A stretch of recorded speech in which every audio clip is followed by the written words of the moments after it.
भुज भुज पंडित पद निर्वाण, साँच परे कहाँ बसे भान। ऊंच नीच पर्वत ढेला नहीं, बिन गायन तहाँ उठे गीत। ओस न प्यास मंदिर नहीं चाहवा, सहसों धेनु दुहावे तहावा। नित अमावस नित संक्रांत, नित नित नवग्रह बैठे पांच। मैं तुम्हें पूछूं पंडित जना, हृदयाग्रहण लाग के खना। बुझ बुझ पंडित पद निर्वाण। सदगुरु कहते हैं, अय पंडित, निर्वाण पद को बूझो। निर्वाण, मोक्ष, मुक्ति, ये सब परम स्थित के लिए कहे जाते हैं। निर्वाण का अर्थ होता है बुझ जाना। दीपक जब बुझ गया तो कहते हैं दीपक का निर्वाण हो गया। बौद्ध लोग मानते हैं कि जो चेतना है वो क्षणिक विज्ञान है। क्षणिक विज्ञान और आलय विज्ञान, विज्ञान का वो दो भेद करते हैं। जैसे समुद्र वो आलय है और उसमें तरंगे वो क्षणिक चीजें हैं। तो जैसे दीपक जलता है और प्रकाश होता है, लौ जलती है, तो तेल नीचे से बत्ती द्वारा चढ़ करके ऊपर छू जाती है आग में और ज्योत बंदी रहती है। और रात भर इस प्रकार या जब तक जलाओ ज्योत जलती रहती है तो मालूम होता है ज्योत स्थिर है, लेकिन ज्योत स्थिर नहीं, नीचे से तेल आता है और ऊपर ज्योत में छू जाता है, वो भी ज्योत बन जाता है, उड़ जाता है। ये प्रवाह चलता है, तेल ही आकर के ज्योत का रूप धारण करता है। और रात भर ज्योत स्थिर दिखाई देती, लेकिन ज्योत कोई स्थिर चीज नहीं, वो क्षणिक। इसी प्रकार जो व्यक्ति में चेतना है वो एक क्षणिक है और कोई अस्थाई नहीं, ऐसा बौद्ध लोग मानते हैं। और पूरी दुनिया में अध्यात्म के क्षेत्र में बौद्ध मत केवल एक है जो आत्मा को क्षणिक विज्ञान के रूप में मानता है, और सभी लोग अस्थाई तत्व मानते हैं। मस्तिष्क, हृदय, मन, बुद्धि, ये सब अनियंत्रित नहीं है। ये सब एक दृष्टा, मनता, बोधा, आत्मा, जीव चेतन में अनुसूत, जो सबके अंदर में अहम पदार्थ मैं हूं, चैतन्य। ये चैतन्य क्षणिक विज्ञान नहीं, अस्थाई है। और इस जीवन में हम देखते हैं कि जब से हम होश हवास में आए हैं वही हम हैं। आज से 30 वर्ष पूर्व, 40 वर्ष पूर्व, 50 वर्ष पूर्व की याद करते हैं, हम वही हैं। इसलिए क्षणिक विज्ञान गलत बात है। क्षणिक विज्ञान में कर्म फल भोग की व्यवस्था नहीं हो सकती। विज्ञान, कोई विज्ञान जीव हत्या करे और किसी विज्ञान को फांसी लगे। एक व्यक्ति ने किसी की हत्या की, मुकदमा 5 वर्ष चला, 5 वर्ष के बाद फांसी की सजा हुई। तो 1 घंटा में करोड़ों विज्ञान आए और गए, और 5 वर्ष में तो कितने विज्ञान चले गए। तो किसी विज्ञान ने हत्या की और किसी विज्ञान की फांसी हो रही है। किसी विज्ञान ने कर्म किया और कोई विज्ञान फल भोग रहा है। इसलिए वो सिद्धांत उचित नहीं। जो दृष्टा है, जीव है, अस्थाई है, वो मैं हूं। ये सबको अनुभव रात दिन होता है। मैं आज ही नहीं, कल भी था, परसों भी था, नरसों भी था, गत वर्ष भी था, और इसी प्रकार इस जीवन के पहले भी था, इस जीवन के बाद भी रहूंगा। शरीर का होना मेरा होना नहीं है, शरीर से भिन्न मेरा अस्थायित्व है। चेतन साक्षी है, ज्ञाता है, ज्ञान रूप है और अविनाशी है। बुझ जाना वास्तव में वासना का बुझ जाना है। मोक्ष का मतलब है छूट जाना, निर्वाण का मतलब है बुझ जाना। तो मोक्ष का मतलब है आत्मा का भवबंधनों से निवृत्त हो जाना, और निर्वाण का अर्थ है वासना का बुझ जाना, न कि आत्मा का बुझ जाना। साहब कहते बुझ बुझ पंडित पद निर्वाण। अय पंडित, अय विवेकी, समझदार। पंडित कहते विवेकी को, सूक्ष्मदर्शी को।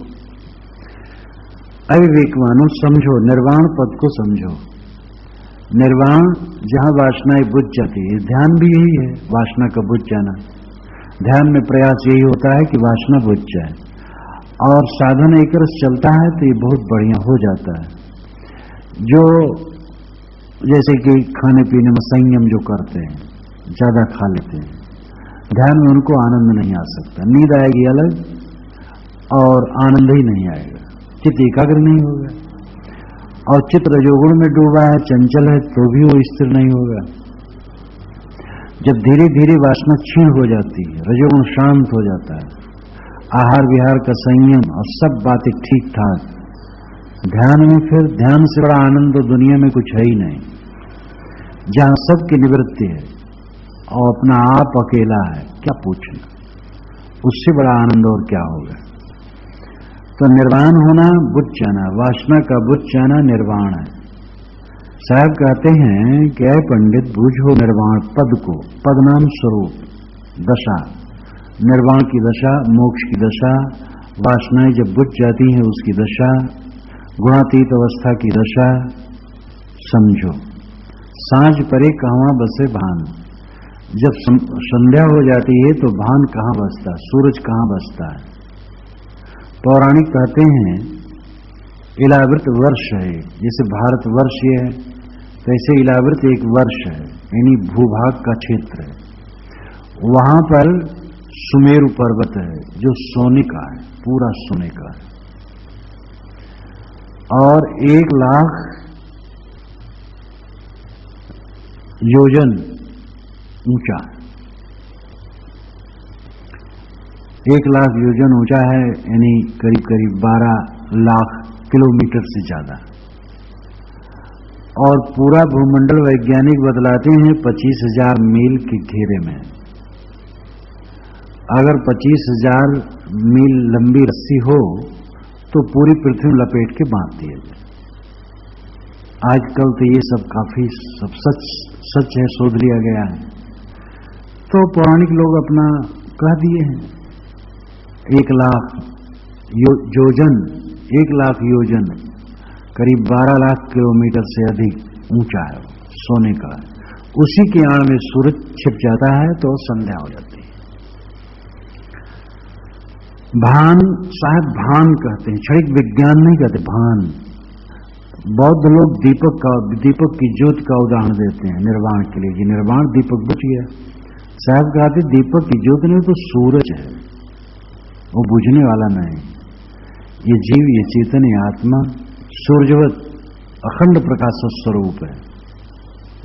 क्योंकि कबीर साहब क्षणिक विज्ञान नहीं मानते, वह अस्थायी आत्मा मानते हैं। मैंने कहा कि बौद्ध के अलावा सभी अस्थायी आत्मा मानते हैं। बौद्धों की बहुत बड़ी कमजोरी है, और इस कमजोरी ने उसका बहुत नुकसान किया। इन्हीं बेसेंट ने एक बार अपने भाषण में बताया है कि बौद्ध मतावलंबी साधु शास्त्रार्थ में इसीलिए हार जाते थे कि वे उत्तर नहीं दे पाते थे। जब कोई पूछे आत्मा अगर अस्थायी आत्मा नहीं है तो मोक्ष किसका होगा, तो लोग बौद्ध कहते हैं मत पूछो मोक्ष किसका होगा, ये पूछो मोक्ष कैसे होगा। तो ये भागना है, उत्तर न दे पाना है। अस्थायी आत्मा माने बिना बंध मोक्ष कर्म फल भोग कुछ भी सिद्ध नहीं होगा। इसलिए बौद्ध लोग हारते गए, नैयायिकों से, वैशेषिकों से, वेदांतियों से बौद्ध लोग हारते गए शास्त्रार्थ में। और हार जाने पर हजारों की भीड़ में हारे तो लज्जित हो गए, तो छोड़ छोड़ करके तिब्बत, चीन, लंका भागते गए। ये बड़ा दुर्भाग्यपूर्ण है ये सिद्धांत कि आत्मा क्षणिक विज्ञान है, आत्मा स्थायी। साहब इसीलिए भान कहते हो, भान है। तो इसमें दो अर्थ है, एक सूरज का तो साधारण है कि सूरज कहां बसता है। जब संध्या होती है तो सूरज कहां बसता है। तो साहब कहते हैं ऊंच नीच पर्वत ढेला नहीं ईंट। कोई ऊंच नीच पर्वत नहीं, ढेला ईंट नहीं है कि जहां सूरज छिप जाता है। अरे इस भाग से सूरज दूसरी भाग में चला गया, सूरज दिखाई नहीं देता है, लेकिन सूरज सदैव अखंड रहता है, सदैव प्रकाशमान रहता है। हमारे हिस्से में पृथ्वी के हमारे हिस्से में सूरज नहीं दिखाई देता, बस यही संध्या हो जाना, यही डूब जाना है। और सूरज कभी डूबता नहीं, सूरज तो सदैव दगदगाता रहता है। इसी प्रकार आत्मा जब शरीर छोड़ देता है तब भी वो मिट नहीं जाता है, तब भी वो रहता है, उसकी नित्य सत्ता है। वैज्ञानिक मानते हैं कि शरीर के सारे कण ये बदल जाते हैं 7 वर्ष में।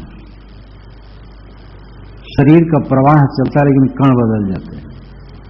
और कण, कोई भी तत्व का कण अस्थायी होता है, एक नया कण बनाया नहीं जा सकता, और जो है उसमें से एक कोई कण मिटाया नहीं जा सकता, जो है सो है।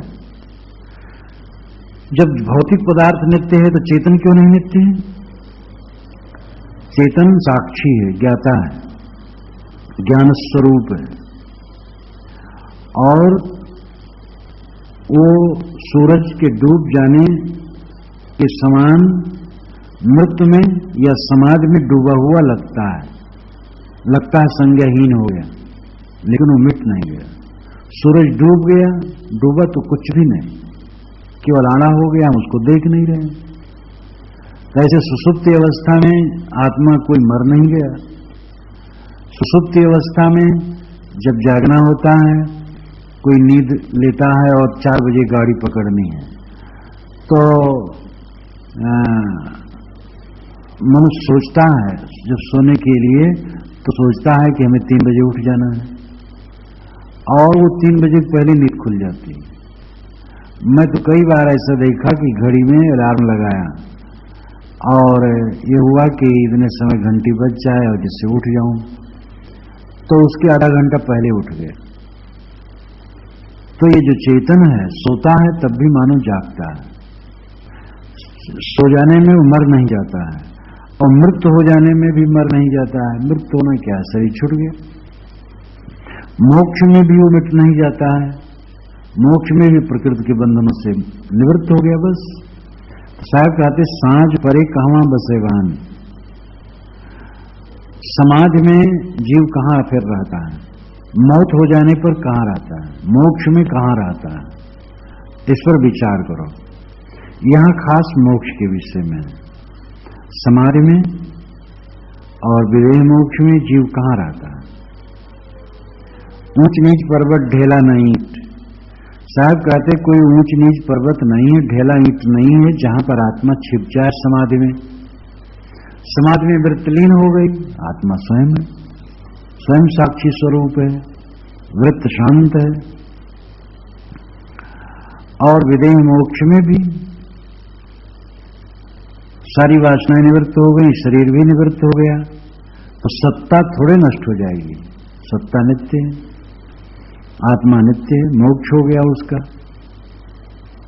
और वहां पर कोई प्रपंच नहीं है। विदेह मोक्ष की व्याख्या और विस्तार से नहीं हो सकती, बस इतने कहा जा सकता है मुक्त चेतन तस अकेला कहिया पर प्रकाश स्वरूप है रहिया। वो मुक्त चेतन अकेला है और ज्ञान मात्र है, लेकिन वो ज्ञान बाहर का ज्ञान नहीं करता, स्वरूप उसका ज्ञान है। जैसे आग पर तृण पड़े तो जले और कुछ नहीं पड़ता तो क्या जले, इसी प्रकार जीव के सामने देह इंद्रिय हो और प्राणी पदार्थ हो तो कुछ जाने, देह इंद्रिय प्राणी पदार्थ नहीं तो क्या जाने। लेकिन न जानने की वजह से उसकी सत्ता नहीं, ऐसी बात नहीं। भंडारी भोजन बनाता है, चावल दाल बटलोई चूल्हा ईंधन न हो, भोजन नहीं बनाता है, तो भोजन नहीं बनाता है तो इसका मतलब थोड़ा भंडारी नहीं। हम किसी चीज को देखते हैं और आंखें बंद कर लिए नहीं देखते हैं तो हमारी सत्ता थोड़ी खो गई। इसलिए विदेह मोक्ष में सारे प्रपंचों का अंत है, दुख का अंत है, और जीव अपने स्वरूप में स्थित हो गया। बस अब उसी को महिमा की दृष्टि से कहते हुए परमानंद में पहुंच गया। तो दुख नहीं है तो परमानंद है। और कौन सा परमानंद? परमानंद की भूख कहां क्या है? क्लेश हो तो आनंद की भूख रहती, क्लेश ही नहीं है, इसलिए परमानंद है। जीवन मुक्ति को लेकर के साहब इसमें ज्यादा विस्तार करते हैं, क्योंकि वही व्याख्या का मुख्य विषय है। भोगना है हमें जीवन मुक्ति। विदेह मोक्ष तो एक अचल चीज है, और उसके पश्चात कुछ उसको सोचना नहीं। जहां प्रयत्न करना है, जहां सावधानी से रहना है, और जीवन भर जहां रहते रहते कहीं असावधान हो जाए तो गड़बड़ हो सकता है, वो है देह दशा जीवन मुक्ति। सदगुरु विशाल साहब से मैंने एक बार पूछा था कि साहब जीवन मुक्त पुरुष क्या विचलित हो सकते हैं? तो हाँ, अब अपना जो साधन है, जो प्रयास है, जो सब उसका कील काटा है, वो जब नहीं रह जाएगा तो गड़बड़ हो ही जाएगा। एक रस भक्ति, निष्ठा, सेवा, साधना, वैराग सब एक रस बना रहेगा तो कुछ नहीं गड़बड़ होगा। और अपना काम करने में जो असावधानी कर देगा तो बिगड़ जाएगा। तो योग प्रभव अपाय है, ये उपनिषद में कहा गया है। प्रभव होता है, अपाय होता है, उदय होता है, अस्त होता है। इसलिए सावधानी की जरूरत है योग में। ये नहीं कि मन अभी निवृत्त है और शांत है तो निश्चिंत हो जाए। मन को मृतक देख के मत माने विश्वास, साधु तहां तक भय करें जहां तक पिंजर सांस। मन को मरा हुआ देख करके विश्वास न करना। साधु वहां तक डरते हैं जब तक पिंजर में सांस चलती है। जवानी अवस्था में तो और सावधानी की जरूरत है। कभी ये सावधान मत हो, बूढ़े को भी सावधानी की जरूरत है, सबको जरूरत है। लेकिन जवानी में शरीर में ज्यादा उष्मा होती है और कुसुम से फिसलन के चांस बहुत रहते हैं, इसलिए बड़ी सावधानी की जरूरत है। तो जीवन रहते रहते डगमगाने का जो चांस रहता है उसमें सावधान चाहिए। कभी भी साधक में अहंकार न आवे। दासातन, गुरु संतों की सेवकाई, भक्ति, ये कभी न छूटे। अपनी श्रेणी दर्जा अवस्था के अनुसार और साधना में सदैव लगा रहे। तो साधक जब समाधि अवस्था में जाता है तो वहां कुछ ऊंच नीच पर्वत ढेला ईंट नहीं है कि छिप जाता है। वासना निवृत्त हो गई, शांत है। विदेह मोक्ष में प्रकृति समाप्त है और शांत है। सूरज डूबता है, ये उदाहरण हुआ जो पहले कहा कि कहीं ढेला ईंट पर्वत में नहीं छिप गया, किंतु पृथ्वी का हिस्सा जो हमारा है दूसरे तरफ हो गया, तो सूरज दिखाई नहीं देता है। बस न तो सूरज का नाश हुआ और न इसी प्रकार समाधि में जीव का नाश हो जाता है, न विदेह मोक्ष में जीव का नाश हो जाता है। बिन गायन तामा उठे गीत। जीवन मुक्त की रहनी को लेकर के साहब आगे विस्तार करते हैं। बिना गाना के वहां गीत उठता है, बिन गायन। गायन वहां नहीं होता है, कोई गाने वाला नहीं कि गा रहा है, लेकिन वहां गीत उठ रहा है। संगीत, निरंतर संगीत होने लगता है। जो जिसकी समाधि में स्थित हो जाती है उसके अंदर में निरंतर संगीत है। बाजत अनहद ढोल रे, अनहद ढोल उसके अंदर में बजने लगता है।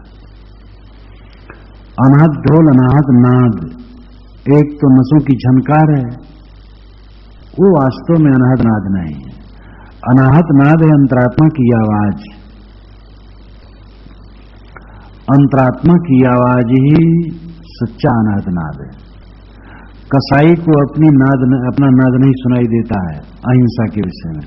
वो हिंसा करते करते करते इतना निर्भर हो जाता है, हिंसकी हो जाता है कि दया की भावना ही नहीं रहती। झूठ बोलने वाला क्षण क्षण झूठ बोलता रहता, निर्भर रहता है। कोई सत्यवादी थोड़ा झूठ बोल दे तो खटकेगा, महीनों खटकेगा। तो जो लोग गलत काम करते हैं, गलत काम करते करते अपनी अंतरात्मा की आवाज को कुचल देते हैं, तो उनकी अंतरात्मा की आवाज ही बंद हो जाती है। तो ऐसी स्थिति में फिर क्या हो? जो जितना साफ चित्त रखेगा अंतरात्मा की आवाज सुनाई देगी, और जब अंतरात्मा की आवाज सुनाई देगी तो हमें जीवन में और भी जो करना है उसके लिए साफ रास्ता मिलेगा। इसीलिए कहा जाता है गुरु अंदर में बैठा है। जब हमारा चित्त शुद्ध होता है तो हमारी चेतना हमें राय देती है, करो ये न करो। सदगुरु विशाल साहब कहा करते थे कि कोई निर्णय लेना हो तो प्रातः उठ करके 3-4 बजे बैठ करके मनन करना चाहिए, तो निर्णय काफी साफ होगा। जीवन जब तक है तब तक जीवन मुक्तों को भी निर्णय तो लेना ही पड़ता है। लोग हैं, संपर्क में आते हैं, अपने लिए निर्णय लेना होता है, तो व्यवहार तो जीवन में लगा रहता है। तो शांत चित्त हो करके निर्णय लिया जा सकता है। जो व्यर्थ नहीं बोलता है, जो ज्यादा नहीं खाता है, जो राग द्वेष की बात नहीं करता है, जो प्रपंच में आसक्त नहीं होता, विवेक पूर्वक व्यवहार करता है और स्वाध्याय मनन चिंतन करता है और अपने चित्त को निवृत्त करता है, उसका चित्त सरल स्वच्छ हो जाता है, शांत हो जाता है, तब उसके अंदर की आवाज उसे सुनाई देती है। तो ये मत कल्पना कर लेना कि कोई आवाज वैसे सुनाई देती है। मतलब विवेक ऐसा जगने लगता है, अन्वेष की विद्या, विवेक कि हर बात साफ साफ दिखाई देती है, निर्भ्राम दृष्टि उसकी होती है और कहीं वो भटकता नहीं। बिन गायन तहमा उठे गीत, बिना गाए वहां गीत उठता है, बिना बजाए वहां संगीत उठता है। अखंड रूप से संगीत उसके अंदर का मानो चलने लगता है। जो बाहर का संगीत छोड़ देता है, जो बाहर का गायन विद्या छोड़ देता है, उसके अंदर में गायन, बिना गायन के गीत उठता है और बिना बजाए संगीत उठता है। अंतर्मुख हो जाने वाले के जीवन में एकाग्रता होती है, एकाग्रता से चित्त साफ रहता है और अंदर में विवेक का प्रकाश रहता है, इसलिए कहीं उसे भटकने का चांस नहीं रहता।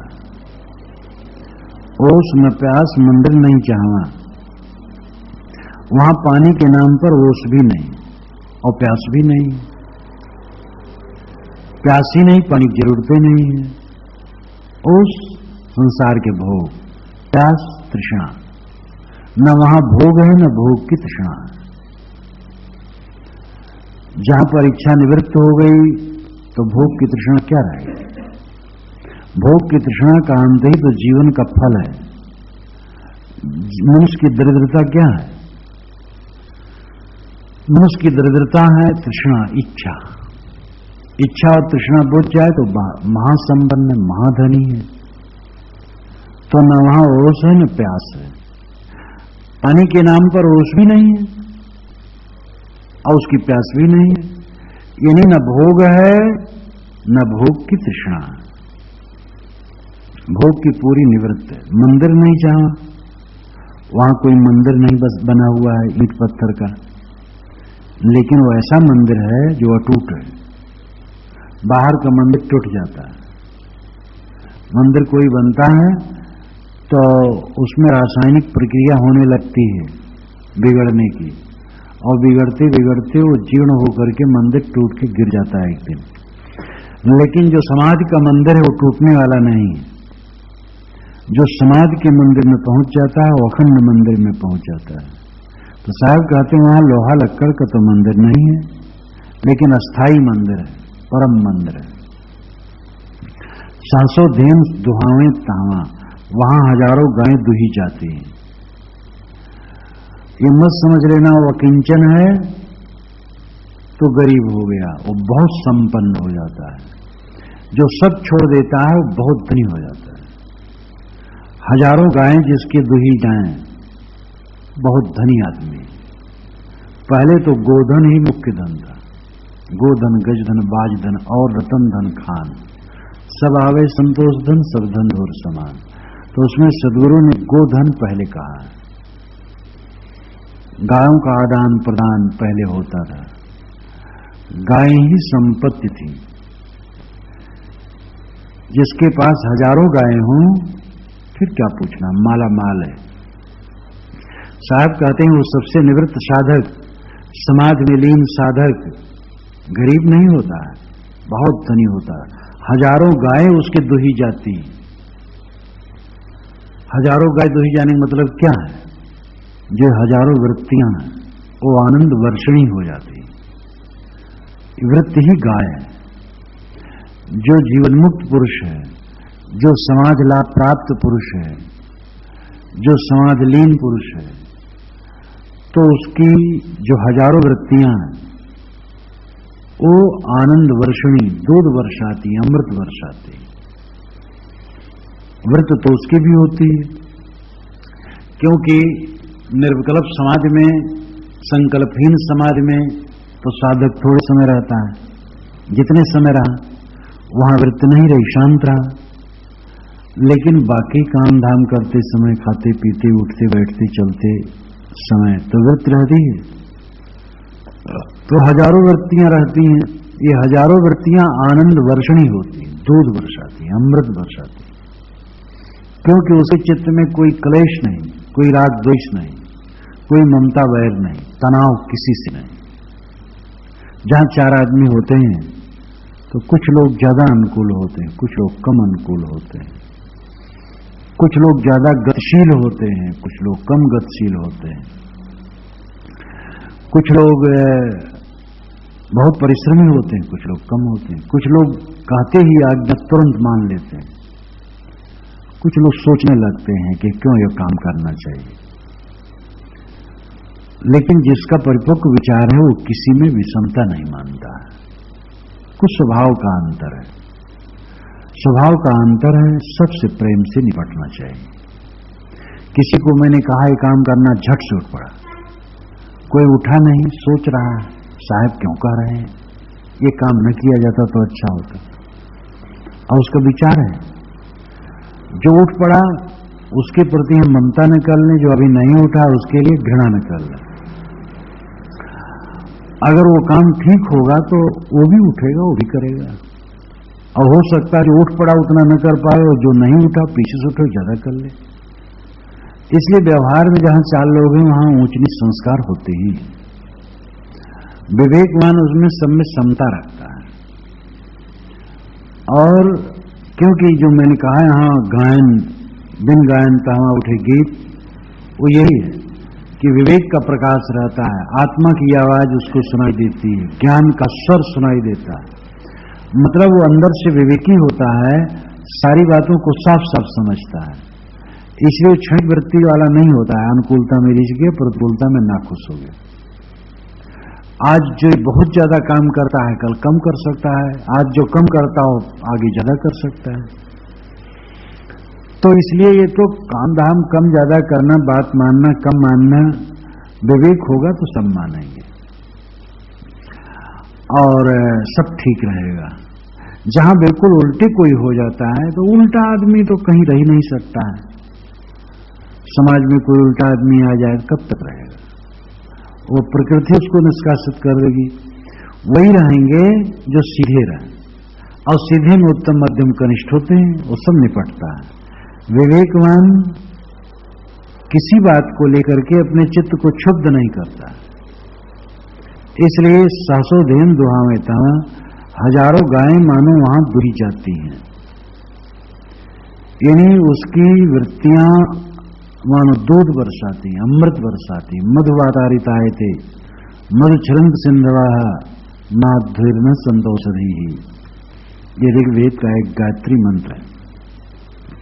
मधुवातारिताए थे, जो ऋत के पथ में चलता है, जो नियमों में चलता है, उसके लिए हवाएं मध ढोती, नदियां मध बरसाती, वनस्पतियां, नदियां मध बहाती हैं, वनस्पतियां मध वर्षाती। देखो, रित से चलो, नियम से चलो। रित नाम नियम। अपने आंत के नियम को समझो कितना पचाता है, आराम से वो कितना पचाती है आंत। और एकदम संतुलित खाओ, देखो मधु रहेगा, 24 घंटा मधु रहेगा, स्फूर्त, ताजगी, हल्का फुल्का, न शरीर भारी रहेगा, न सिर भारी रहेगा, न कोई परेशानी रहेगी, एकदम आनंद। रित से रहो। कैसे बोलना चाहिए, कैसे बरतना चाहिए, मधुरता मिठास रखो जीवन में, व्यवहार में, देखो आनंद आनंद रहेगा। जो व्यवहार सुंदर रखेगा निश्चित है उसके जीवन में मधु की वर्षा होगी। तो सहसोधीन दुहावे तहवा, हजारों गायें वहां दुही जाती हैं, यानी समाधिलीन, जीवन मुक्त।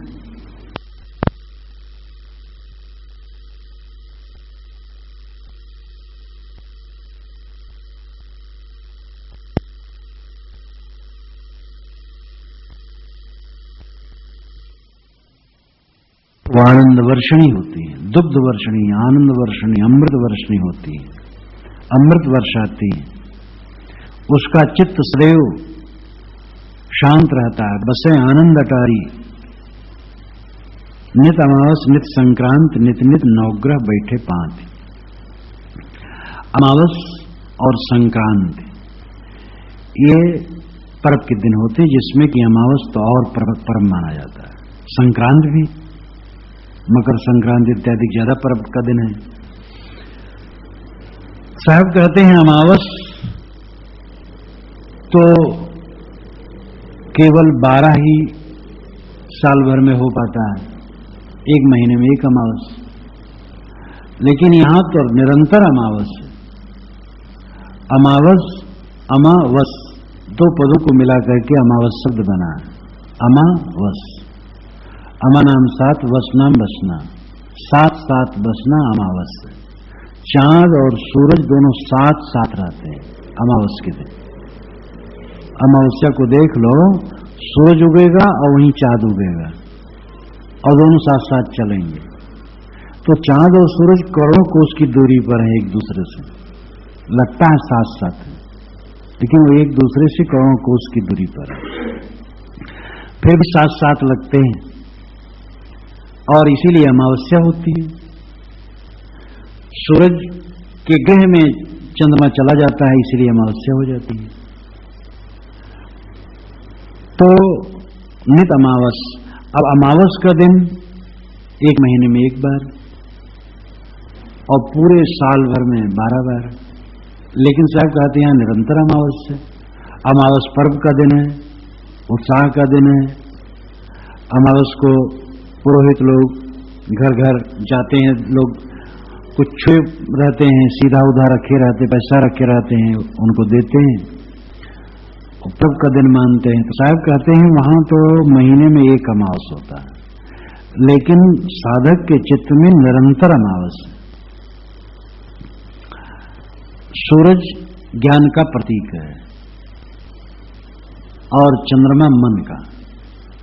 जो पौराणिक लोग मानते हैं शरीर में जितने अंग हैं उनका देवता अलग अलग माना जाता है, तो मन का देवता चंद्रमा माना जाता है, इसलिए चंद्रमा का अर्थ मन भी किया जाता है। कबीर साहब ने तो चंद्रमा का अर्थ मन भी किया है। ओछी मत चंद्रमा गो अथई, जिनकी ओछी बुद्धि होती है उनका चंद्रमा अथई जाता है, डूब जाता है। तो चंद्रमा का अर्थ मन, उनका मन विषयों में डूब जाता है। तो चंद्रमा है मन और सूरज है ज्ञान, ये दोनों एक साथ हो जाते हैं। तो सब समय उस साधक का मन ज्ञान में डूबा रहता है। तो चांद सूरज मानो इकट्ठे चलते हैं।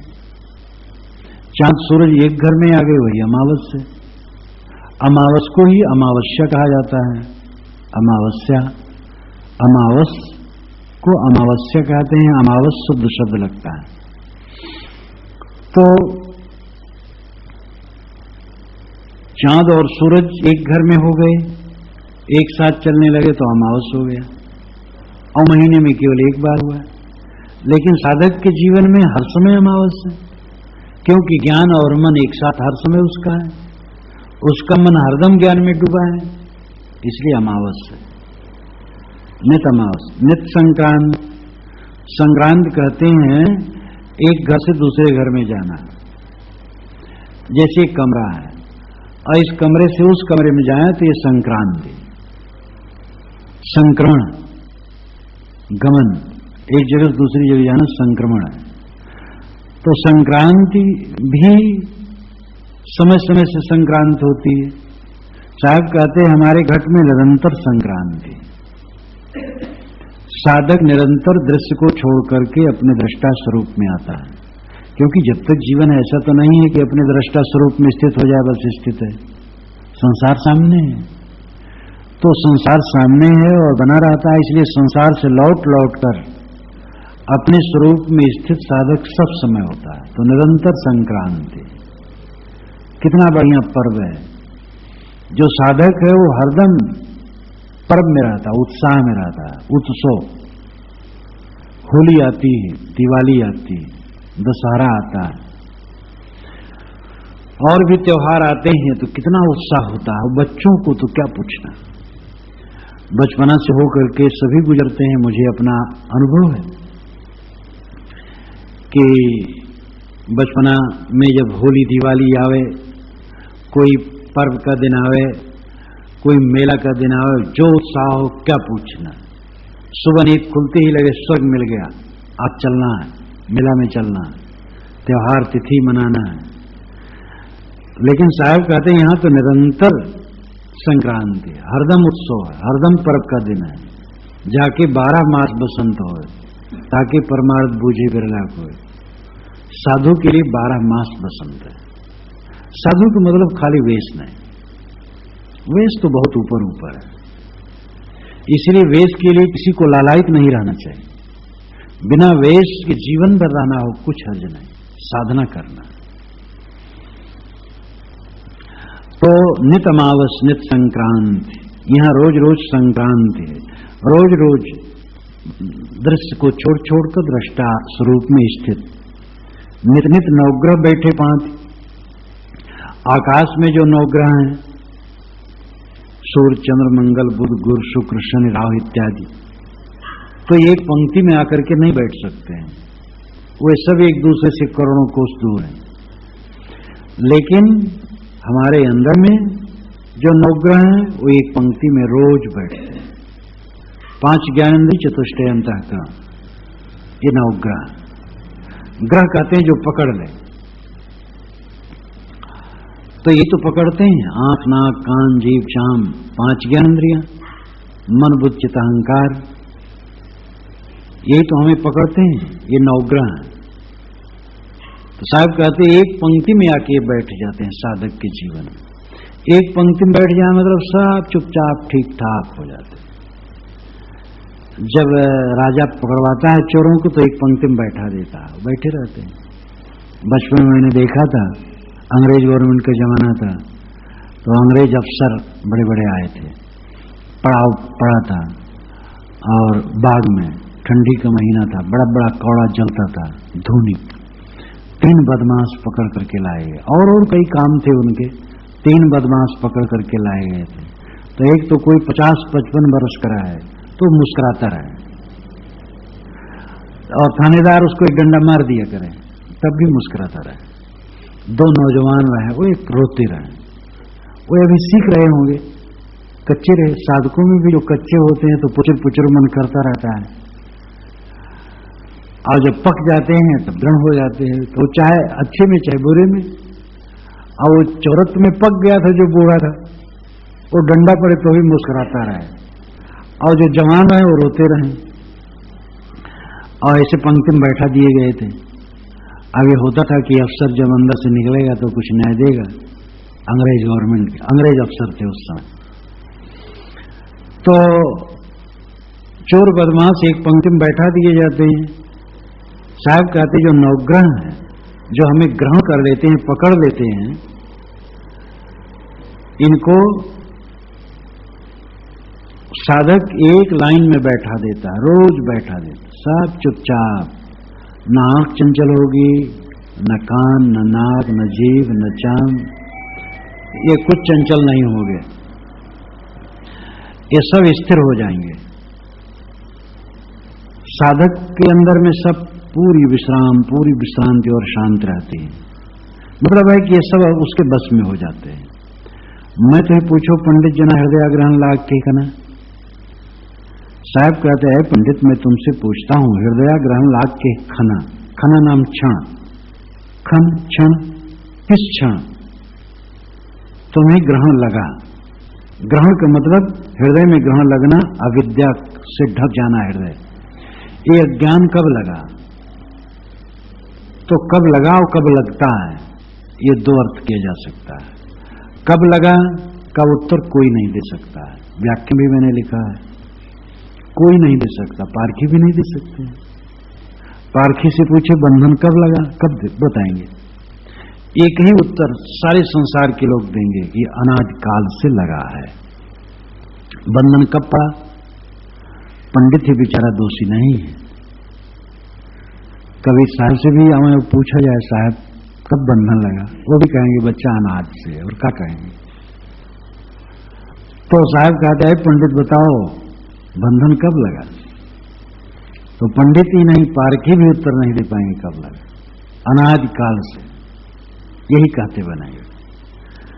अब दूसरी बात कब लगता है, ये ज्यादा उपयोगी है। मैं तो पूछो पंडित जना हृदय ग्रहण लाग के खना, हृदय में किस क्षण ग्रहण लगता है, किस क्षण विद्या आती है, किस क्षण मोह आता है, इसको समझते हो कि नहीं समझते हो? नहीं समझते हो तो क्या पंडित? हर आदमी हर साधक अपने हृदय में देखे किस किस क्षण ग्रहण लगता है। काम मन में आ गया तो ग्रहण लग गया, विजाति आलंबन की को देखकर या याद कर मन भ्रमित हो गया तो ग्रहण लग गया, स्त्री पुरुष को देखकर पुरुष स्त्री को देखकर चित्त भ्रमित उनका हो जाए तो ग्रहण लग गया, मन में संकल्प हो जाए तो ग्रहण लग गया, काम भावना उठे तो ग्रहण लग गया, क्रोध लोभ ईर्ष्या अहंकार चिंता ये विकार आ जाए तो ग्रहण लग गया। तो कब कब ग्रहण लगता है ये जरा हृदय में देखो, और ये नहीं देखते हो तो क्या पंडित हो, क्या साधु हो, क्या महात्मा हो? मैं तुम्हें पूछो पंडित जना हृदय ग्रहण लाग के कना है पंडित है विवेकी ऐ संतो, सबके लिए कहना चाहिए कि तुम्हारे हृदय में कब कब ग्रहण लगता है, कब कब मोह माया आ जाता है। पंडित कुछ उत्तर नहीं दे सका तो साहब ने कहा कहीं कबीर इतना नहीं जान, इतना भी नहीं जानते। कौन शब्द गुरु लगा कान? तुम्हारे गुरु ने तुम्हारे कान में क्या बताया, या तुम गुरु बन करके दूसरे के कान में क्या बताते हो? इतना भी नहीं जानते हो। साहब एकदम आधना मानते हैं पंडित को। अरे तुम इतना भी नहीं, इतना नहीं जान। इतना नहीं जान में कितनी व्यंजना है, कितना व्यंग है। कहीं कभी इतना नहीं जान, तुम इतना भी नहीं जानते हो। इतना तो जानना चाहिए कि तुम्हारे हृदय में कब ग्रहण लगता है, कब मोह माया लग जाता है। और पांडित्य क्या है? खाली विद्या पांडित थोड़े, वाक चातुर्य पांडित थोड़े। असली पांडित्य है कि मन में मोह न व्यापे। कहीं कबीर ते उबरे चाहे न मोह समाये, मोह न समाये तब तुम्हारा उद्धार। और मोह समा गया तो क्या हुआ? अब एक और अर्थ इसका माना जाता है, इसमें लिखा है कि मानो एक नवयुवक को पंडित भटका रहे हो कि तुम्हें ग्रह लगा है, तो साहब ने उससे पूछा हो कि तुम्हारे हृदय में ग्रह कब लगा, इसको ग्रह ग्रसित बताते हो? तो वो बेचारे घबरा गए हों, कुछ उत्तर न दे पाए हों। और उसमें थोड़ा विस्तार से कहा जाता है ग्रह लगा तो कहा महाराज तो क्या करें? तो कहे कि पूजा करवा लो। तो पूजा में क्या लगेगा? 100 रुपया। नहीं है तो कम करते गए, कम करते गए, 10 में आ गए, 5 में आ गए। कहा महाराज 5 भी नहीं। तो कहे यार 1 रुपया तुम्हारे पास है कि नहीं? कहे महाराज 1 रुपया भी नहीं। तो कहे तो तुम्हें ग्रह लगा भी नहीं। जिसके पास 1 भी रुपया नहीं वो ग्रह लग करके क्या करेगा उसका कोई? तो साहब में वहीं आ गए तो कहे कि पंडित जी इसको तुम परेशान करते हो, तुम्हारे हृदय में ये ग्रहण कब लगा, ग्रह कब लगा जो इसको ग्रह ग्रसित बताते हो? अब पंडित जी कुछ नहीं उत्तर दे सके। तो कहे इतना नहीं जानते हो? दूसरे को फंसाते हो, अपना कुछ भी नहीं समझते हो। वास्तव में आध्यात्मिक अर्थ ही खास है। हृदय में जो ग्रहण लगता है वो हम समझें। जो अपने हृदय के ग्रहण को समझे, ग्रहण न लगने दे और ग्रहण आए तो हटा दे, वो पंडित है, वो महात्मा है, वो साधु है। इस प्रकार ये 6 पंक्तियों का पद अत्यंत मार्मिक और हृदय को छूने वाला है।